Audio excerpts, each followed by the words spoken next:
2 Corinthiens 4, 1 à 18. OK, let's go. Dieu, le titre c'est Paul et les apôtres souffrent avec Jésus. Dieu, dans sa bonté, nous a confié ce service. C'est pourquoi nous ne sommes pas découragés. Nous avons rejeté les moyens malhonnêtes qu'on utilise en se cachant. Nous agissons honnêtement et nous ne déformons pas la parole de Dieu. Au contraire, nous montrons clairement la vérité et ainsi, nous faisons appel à la conscience de tous devant Dieu. Pourtant, notre bonne nouvelle reste cachée pour certains, pour ceux qui perdent leur vie loin de Dieu et qui ne croient pas. Le Dieu mauvais de ce monde a rendu leur intelligence aveugle. Alors, ils ne voient pas briller la lumière qui est dans la bonne nouvelle. C'est la lumière de la gloire de Christ, lui qui est l'image de Dieu. Non, ce que nous annonçons, ce n'est pas nous-mêmes, mais Jésus-Christ le Seigneur. Et nous sommes vos serviteurs à cause de Jésus. Dieu a dit que la lumière brille au milieu de l'obscurité. Et c'est lui-même qui a brillé dans nos cœurs. Il a voulu nous éclairer en nous faisant connaître sa gloire qui brille sur le visage du Christ. Mais nous qui portons ce trésor, nous sommes comme des plats en argile. Ainsi, on voit bien que cette puissance extraordinaire vient de Dieu et non de nous. Les gens nous attaquent de tous côtés, mais nous ne sommes pas écrasés. Ils nous font beaucoup de difficultés, mais nous ne sommes pas abattus. Ils nous font souffrir, mais Dieu ne nous abandonne pas. Ils nous jettent par terre, mais nous ne sommes pas tués. Nous portons toujours la mort de Jésus dans notre corps.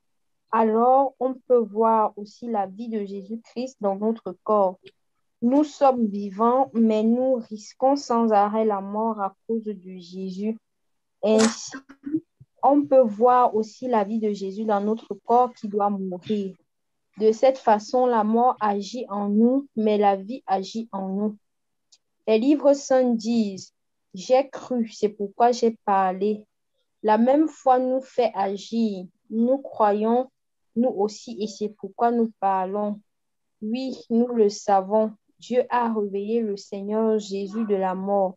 Il nous réveillera, nous aussi, avec Jésus, et il nous placera avec vous auprès de lui.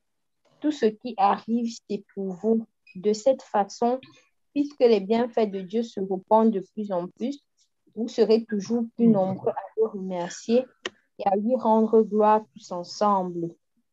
C'est pourquoi nous ne sommes pas découragés. Même si notre corps s'use petit à petit, ce qui est au fond de nous devient chaque jour nouveau.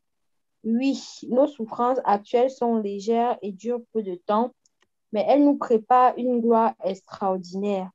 Cette gloire dure toujours et est beaucoup plus grande que nos souffrances. Nous ne cherchons pas ce qu'on peut voir, nous cherchons les choses qu'on ne voit pas. En effet, ce qu'on peut voir ne dure pas longtemps, mais les choses qu'on ne voit pas durent toujours. Amen. Amen. Quelqu'un a 8 secondes? Oui. Oui, moi j'ai 8 secondes. Oui, si tu peux lire dans 8 secondes, ça serait bien. D'accord. 2 Corinthiens 4, verset 1 à 18. C'est pourquoi, ayant ce ministère, selon la miséricorde qui nous a été faite, nous ne perdons pas courage.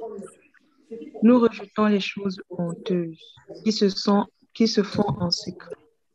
Nous n'avons pas une conduite astucieuse et nous n'altérons point la parole de Dieu.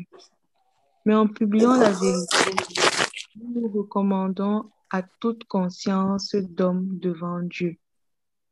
Si notre évangile est encore voilé, il est voilé pour ceux qui périssent, pour les incrédules dont le Dieu de ce siècle a aveuglé l'intelligence, afin qu'ils ne vissent pas briller la splendeur de l'évangile, de la gloire de Christ, qui est l'image de Dieu. Nous ne nous prêchons pas nous-mêmes, C'est Jésus-Christ le Seigneur que nous prêchons. Et nous nous disons, vos serviteurs, à cause de Jésus. Car Dieu qui a dit, la lumière brillera du sein des ténèbres, a fait briller la lumière dans nos cœurs pour faire resplendir la connaissance de la gloire de Dieu sur la face de Christ. Nous portons ce trésor dans des vases de terre, afin que cette grande puissance soit attribuée à Dieu et non pas à nous.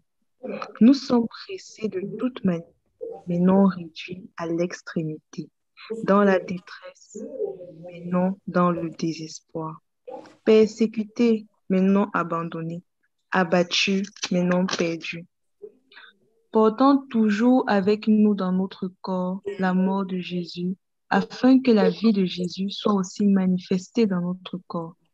Car nous qui vivons, nous sommes sans cesse livrés à la mort à cause de Jésus, afin que la vie de Jésus soit aussi manifestée dans notre chair mortelle. Ainsi la mort agit en nous et la vie agit en vous. Et comme nous avons le même esprit de foi qui est exprimé dans cette parole de l'Écriture, j'ai cru, c'est pourquoi j'ai parlé. Nous aussi, nous croyons et c'est pour cela que nous parlons. Sachant que celui qui a ressuscité le Seigneur Jésus nous ressuscitera aussi avec Jésus et nous fera paraître avec vous en sa présence. Car tout cela arrive à cause de vous, afin que la grâce, en se multipliant, fasse abonder à la gloire de Dieu les actions de grâce d'un plus grand nombre. C'est pourquoi nous ne perdons pas courage. Et lors même que notre homme intérieur se renouvelle de jour en jour, car nos légères afflictions du moment présent produisent pour nous, au-delà de toute mesure, un poids éternel de gloire. Parce que nous regardons non point aux choses visibles, mais à celles qui sont invisibles, car les choses visibles sont passagères et les invisibles sont éternels. Amen. Amen. Quel beau texte. Oui, très beau. J'aime beaucoup la version du second parce que c'est d'une beauté, même si ça peut être parfois pour certains, mais on a lu aussi Parole de vie. Et c'est un texte de l'apôtre Paul, n'est-ce pas? C'est lui qui l'a écrit. Il est dans le Nouveau Testament. Ça fait partie des épîtres. La deuxième lettre de Paul à l'église de Corinthe. Qu'est-ce qu'il leur dit dans cette lettre? Qu'est-ce qu'on a compris? Chacun va dire ce qu'il a compris ou ce qu'il n'a pas compris. En revanche, on connaît les effets de l'astre de la nuit sur la nature. Comme musique. Qui ouvre? Allô? Oui. Pardon, excusez-moi, je n'ai même pas suivi de quel texte il s'agit. J'ai des problèmes de connexion chez moi. 2 Corinthiens 4, 1 à 18. Merci. 2 Corinthiens 4, 1 à 18. Merci. Il dit que le ministère que Dieu lui a donné, même si c'est difficile, il ne perd pas courage. N'est-ce pas? Il ne perd pas courage et il reste fidèle. Il reste fidèle à son Dieu. Il travaille selon cette fidélité. Il rejette ce qui est honteux. Et il essaye de travailler selon la vérité.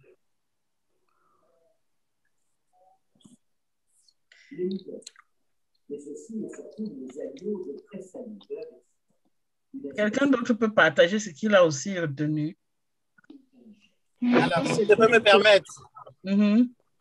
Alors, moi, le texte est très enrichissant. L'apôtre Paul essaye de démontrer aussi d'où vient son inspiration, d'où vient sa force, et que sa force ne vient pas des hommes, mais sa force vient de Dieu qui lui a confié, de Jésus qui lui a confié ce ministère. Et moi, ce que je trouve aussi très intéressant, c'est qu'il dit que sa détresse, sa souffrance de maintenant n'est rien comparé à la gloire qui l'attend plus tard. Et tout simplement parce que pour lui, il ne regarde pas aux choses invisibles, mais aux choses visibles. Il ne regarde pas aux choses visibles, mais aux choses invisibles. Donc pour lui, ce n'est pas, même si son corps intérieur, même si son corps extérieur se détériore. Il faut que les autres parlent aussi.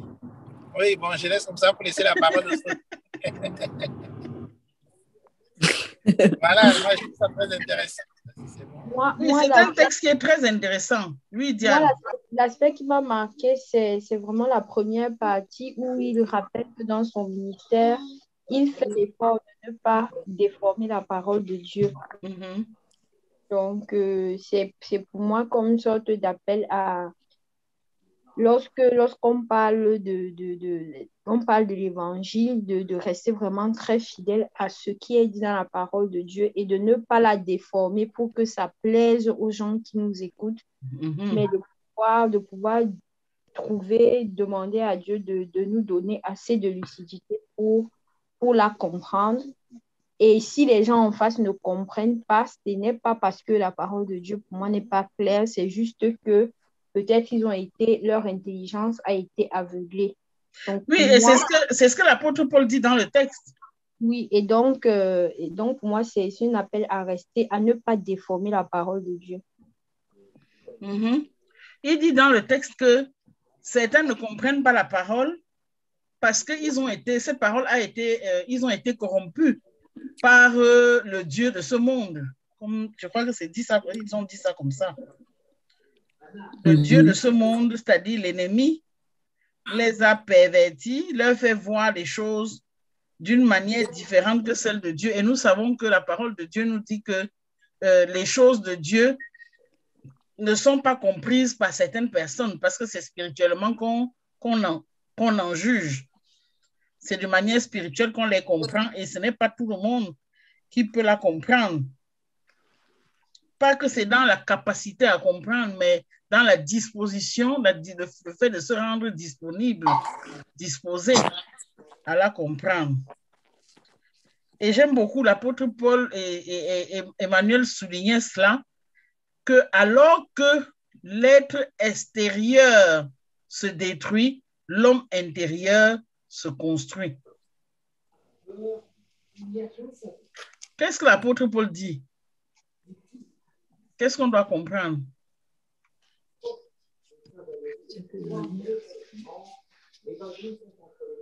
Moi, je comprends que si mon être physique souffre, ce n'est pas un problème, il souffre pour faire grandir mon être intérieur, mon côté spirituel. C'est ça. Donc, pour lui, ce n'est pas le physique qui est important.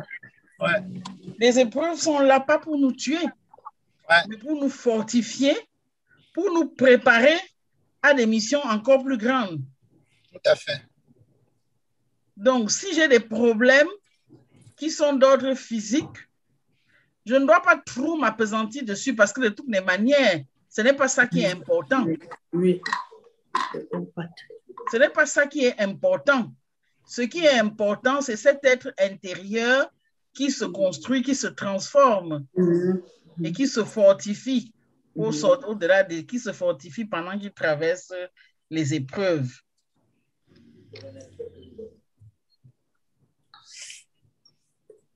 Et comme disait Diane, nous devons annoncer l'évangile de vérité sans aucune altération. Et il dit, si notre évangile, l'évangile que nous prêchons est encore voilé pour certaines personnes, c'est simplement parce que le Dieu de ce siècle a aveuglé leur intelligence. Oui. Afin qu'ils ne puissent pas voir la lumière de Dieu qui brille.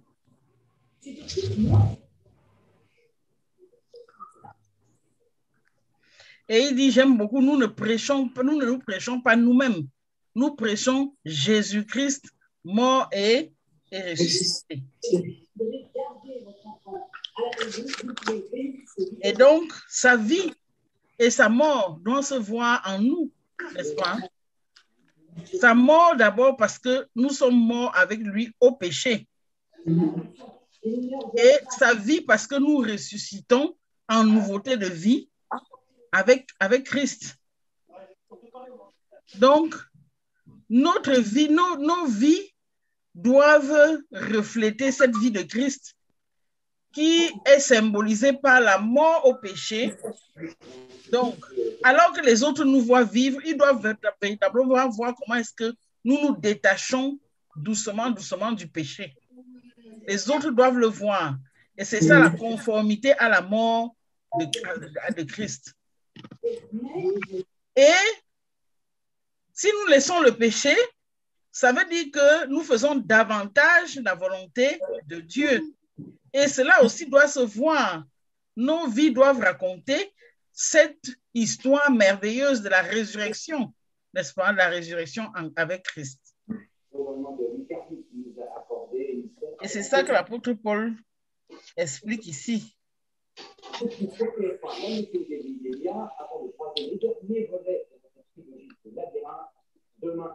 Et il dit que lorsque nous mettons en pratique la parole de Dieu, nous semblons souffrir. Le combat de la foi est un combat qui peut nous plonger dans la souffrance. Mais nous ne devons pas faire attention à cette souffrance, parce que cette souffrance n'est rien comparé aux récompenses à venir. Parce que souvent, le chrétien va focaliser sur le fait qu'il se bat pour marcher dans la sanctification. Mais d'abord, premièrement, il faut se souvenir que Jésus dit que, l'apôtre Paul dit que ce n'est qu'un culte raisonnable, c'est-à-dire que ce n'est même pas quelque chose de trop, tu n'as pas fait trop, de manière à dire j'ai trop souffert et tout. C'est quelque chose de simplement raisonnable. Et aussi, nous savons que Jésus dit que son joug est doux et léger. Il dit que son joug est doux et léger. Et nous devons vivre l'évangile, mettre l'évangile en pratique, mais pas en dépendant de nous, mais en comptant sur les forces du Seigneur, car sans lui, nous ne pouvons rien faire. N'est-ce pas? C'est donc lui qui nous aide à mettre en pratique même sa parole encore. Et c'est pour ça que nous devons prier pour que le Seigneur nous donne de rester accrochés à sa parole et de nous souvenir lorsque cette parole est devant nous, lorsque Dieu nous interpelle à la mettre en pratique, nous devons nous souvenir qu'il faut le faire et qu'il faut payer le prix qu'il faut pour le faire. Parce que la parole de Dieu, moi je dis la parole de Dieu, c'est comme les mathématiques. Tu apprends la leçon, ce n'est pas pour que ça reste seulement dans ta tête, c'est pour que lorsque les exercices arrivent dans la vie, que tu puisses appliquer dans cette parole. Oui. Quand oui, c'est vrai. La parole de Dieu, c'est bon d'être là où on médite la parole. C'est bon de la lire, c'est bon de l'entendre. La parole de Dieu, c'est comme l'armée. Comme tu t'es armé de quelque chose. Voilà, tu t'équipes. Parce que quand tu t'équipes maintenant, il faut savoir que l'ennemi ne nous fait pas de cadeaux. L'ennemi ne nous fait pas de cadeaux. Il est toujours en train de nous dribbler pour nous mettre des buts, pour donc nous accuser au Père, pour dire au Père, voilà des gens là. Ils chantaient à l'église hier, non? Ça, voilà ce qu'ils sont en train de faire maintenant. Et nous devons veiller. Nous devons veiller pour ne pas être en train de faire n'importe quoi.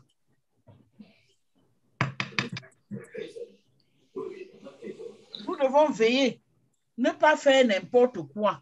Savoir que la parole de Dieu, pour nous, c'est pour nous éclairer. Et c'est pour que nous ne soyons pas en train de faire ce que la volonté de l'ennemi, mais plutôt la volonté de Dieu. La parole de Dieu nous sert à ça. Ce n'est pas pour prendre, aller garder sur la table bien essuyé, bien propre. C'est pour lire, apprendre ce qu'il y a dedans, pour se conduire conformément à cela. Josué 1:8 dit quoi? Que ce livre de la loi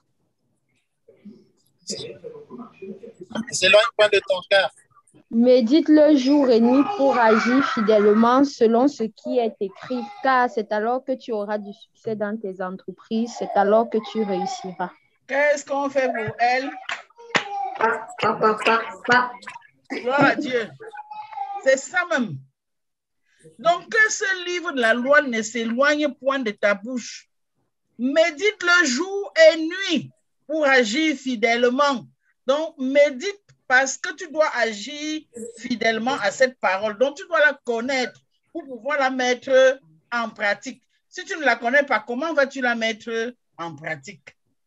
L'apôtre Paul dit alors que tous les efforts que tu fais pour mettre cette parole en pratique, la haine que ça peut même susciter autour de toi, parce que parfois à côté de toi, alors que tu te bats pour mettre la parole en pratique, les autres vont commencer à dire, oh, born again. Elle est déjà devenue born again. Elle dit, elle veut montrer que quoi? Tu es parti à l'église plus que les qui. Dans la famille, même, on va te dire que c'est toujours l'église que nous faisions depuis là. Tu es devenu, tu vas encore nous montrer que c'est encore quelle qualité ça. Parce que tu la mets en pratique, la parole, hein. Tu n'es pas dans l'erreur. Et c'est ceux qui sont dans l'erreur qui vont te parler de cette manière. Mais tu devras tenir bon. L'apôtre Paul dit que tout ça, ce n'est rien comparé à la gloire à venir. Et quand l'apôtre Paul dit ça, est-ce que vous savez comment les disciples sont morts? Presque tous, j'allais même dire, tous sont morts de manière tragique. Ils sont morts martyrs. Martyrs. Les vrais martyrs. Mais l'apôtre Paul disait, tout ça n'est rien par rapport à la gloire à venir. Donc nous devons tenir ferme parce que notre espérance, nous devons regarder à notre espérance. Parce que lorsqu'on voit les gens vivre, faire ce qu'ils veulent et tout, on se dit, ouais, parce qu'il y a quelque chose, c'est qu'au lieu de vivre la vie chrétienne avec joie, on vit la vie chrétienne un peu comme si c'était une punition. Et ça, c'est pas bon. Si je ne suis pas en train de pécher, mais je dois être content de ne pas être en train de pécher.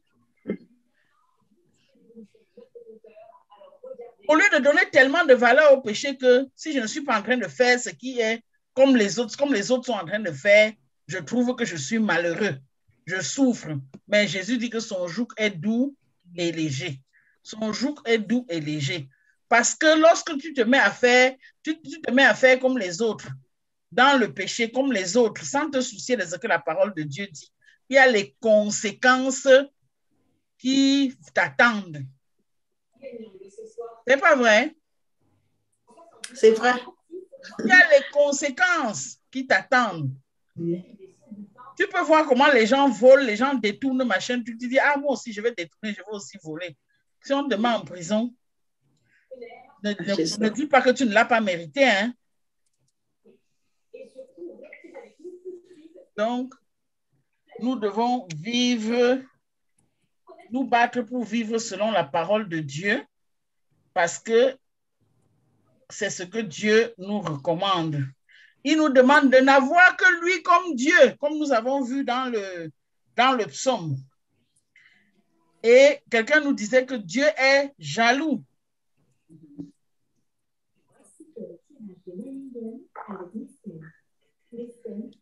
Et je voudrais revenir sur le fait que alors que notre homme extérieur se détruit, notre homme intérieur se construit. Et lorsque vous avez quelqu'un qui est malade ou lorsque vous êtes malade, c'est là que vous vous rendez compte que vraiment la santé, c'est quelque chose d'important et c'est même une grâce. La souffrance vous ronge et vous priez, mais l'apôtre Paul dit, alors que cette coque est en train de se détruire par la maladie, cela te construit spirituellement. Parce que lorsque tu souffres, tu auras plus tendance à prier que lorsque tu n'es pas dans la souffrance. C'est vrai ou pas? C'est vrai. C'est vrai. Parce que tu souffres, tu vas prier plus. Oui. Tu vas chercher la face de Dieu. Plus la souffrance monte, plus tu vas même faire les retraites spirituelles. Tu vas chercher Dieu. Et donc, ton être intérieur se construit. Et la question que je vais poser, c'est que, mais pourquoi attendre la maladie, la souffrance pour construire cet être intérieur? Est-ce que ce n'est pas mieux de le construire en temps Avant, quand on est en santé, pour se préparer pour les mauvais jours? C'est ça. Donc, je pense que ce que le texte-ci doit nous apprendre, c'est que nous devons construire notre être intérieur et ne pas le laisser se construire seulement dans la souffrance et dans l'épreuve. Construire son être intérieur. Qu'est-ce qu'on peut faire pour construire son être intérieur?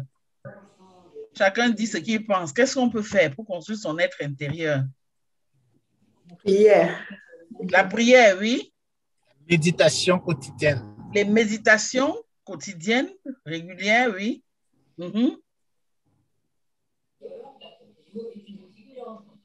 C'est tout. La contemplation. L'adoration, la contemplation de notre Dieu, oui. Très bien. Le jeûne. Le jeûne. La prière. Hein?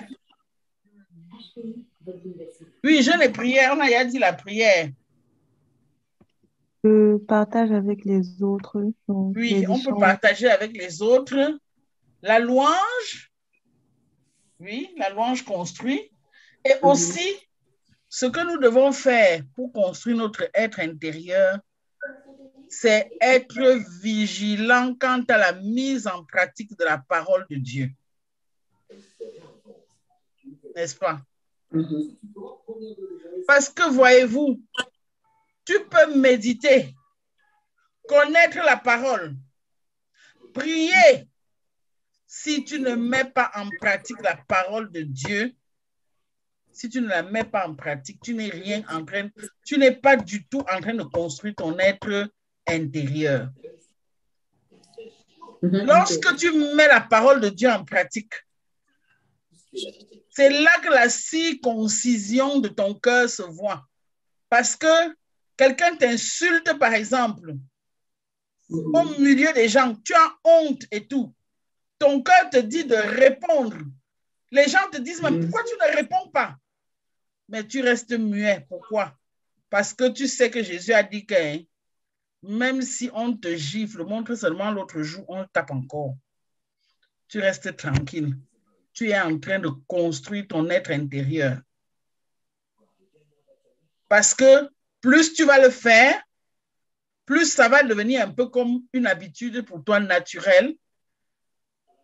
Et lorsque quelqu'un va même t'insulter ou quoi que ce soit, t'agresser, tu vas simplement regarder et peut-être au-dedans de toi, tu es même en train de prier. Donc, méditer, oui. Prier, oui. Jeûne, oui. Retraite spirituelle, oui. Accompagné de la mise en pratique régulière de la parole de Dieu. Parce que c'est là que la transformation se voit. C'est pas ça, hein? C'est ça. C'est là que la transformation se voit. Tu peux connaître la parole. Oui, tu peux savoir que Dieu demande de ne pas vivre dans la fornication. Tu sais, mais tu forniques. N'est-ce pas? Oui. Tu as médité, tu sais ça. Oui, bien. Mais tu vis la fornication dans ta vie. Tu peux savoir que Dieu dit de ne pas mentir. Et tu le sais. Il a même raison de le dire. Et c'est même mauvais de mentir. Oui, mais qu'est-ce que tu fais? Est-ce que tu mens? Est-ce que tu ne le pratiques pas? Tu pratiques le mensonge. Donc, ce qui va le plus construire cet être intérieur, c'est la mise en pratique de la parole de Dieu. Parce que lorsque tu décides de mettre en pratique la parole de Dieu, alors là, tu as déclaré la guerre non seulement à ta chair, mais à l'ennemi et à ton entourage. Tu as déclaré la guerre à tout le monde. Quand il y a quelque chose, on veut détourner, on t'appelle, on dit que bon, voilà, maintenant, voici pour toi qu'on a, voici Oui. pour toi, tu dis pardon. Oui. Je ne mange pas le genre de choses là. Oui. Désolé, pardon. Sortez-moi sur ça. Oui. Et quand tu dis ça, toi, tu sais que ton nom est parti, non? Oui. Tu sais que ton nom est parti et que tu as déclaré la guerre. Oui, on va te détester. On va te détester. On arrange un coup, on dit que bon, voilà, on va faire comme ça là. Parce que les gens là, ils pensent que ceci, cela. Nous, on va faire comme ça. Toi, tu dis que pardon. En faisant votre coup, enlevez-moi de votre coup. Parce que je ne suis pas dans les coups. Tu sais que dès que tu as dit ça, ton nom est parti.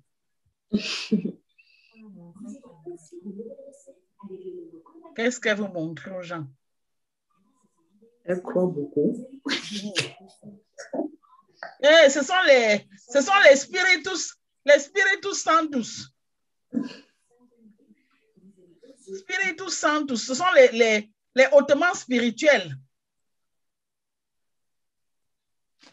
La mise en pratique de la parole de Dieu. Bon, voilà un peu qu'est-ce que nous retenons comme leçon.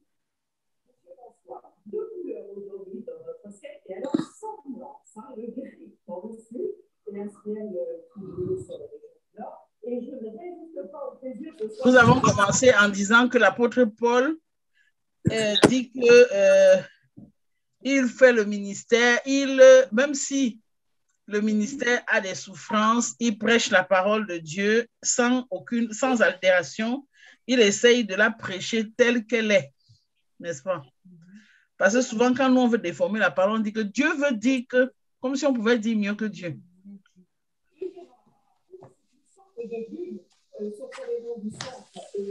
Donc, nous devons garder la parole telle qu'elle est, sans chercher à la changer ou sans chercher à ce qu'elle s'adapte à nous, mais telle qu'elle est, et nous devons l'accepter telle qu'elle. Oui, mon père, comment je voulais t'appeler? Vas-y, suivez la prédication.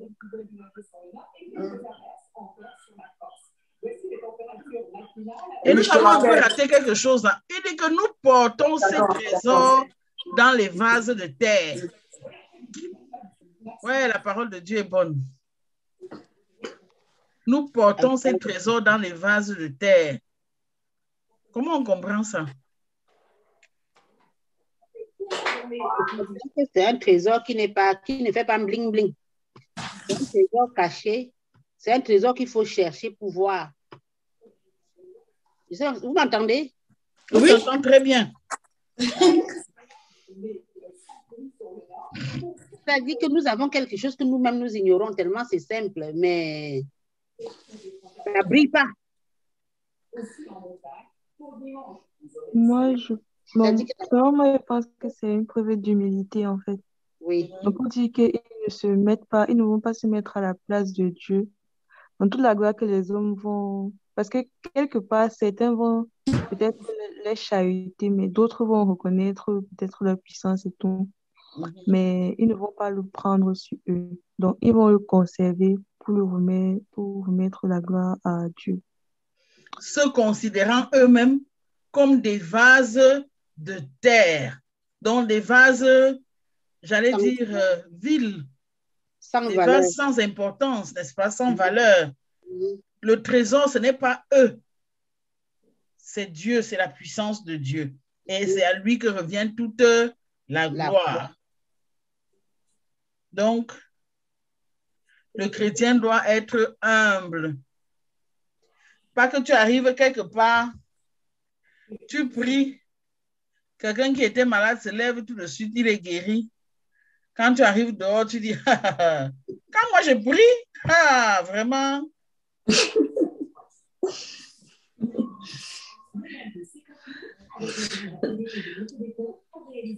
Il faut savoir que tu n'es qu'un vase de terre. et tu transportes certainement la puissance de Dieu en tant qu'enfant de Dieu, n'est-ce pas?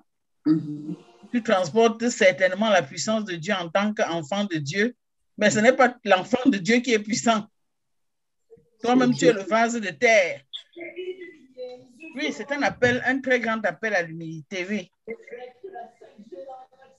Si nous dégageons 3 leçons de là, on va dire quoi? Allons donner les leçons. On a beaucoup parlé, hein? Moi, la leçon que je retiens, c'est qu'il faut être persévérant. Persévérant, hein? C'est-à-dire, comme on dit, de construire son être intérieur là. C'est une tâche, c'est pas une... C'est une tâche ardue, oui. Voilà, c'est pour ça que je dis il faut être persévérant et parce qu'au bout, il y aura...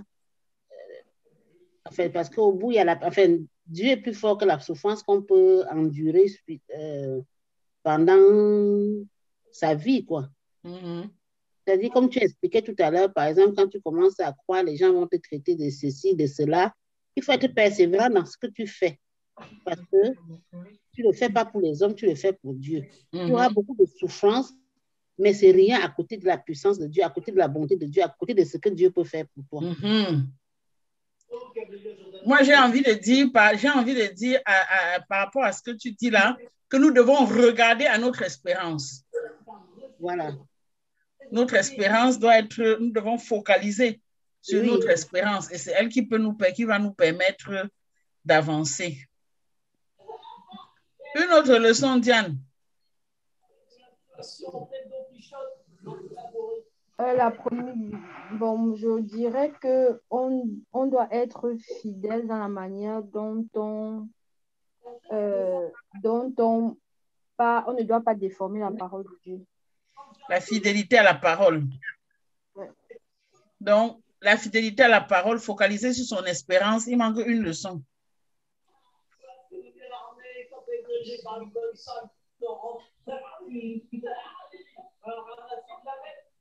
Mettre en pratique la parole et l'humilité. Mettre en pratique la parole et l'humilité. On va s'arrêter là pour les leçons. C'est bon pour tout le monde? Oui. La fidélité à la parole, la mettre en pratique, en pratiquant l'humilité et focaliser sur son espérance. C'est ça, non? La personne qui devait faire le résumé devait déjà prendre les notes. Hein?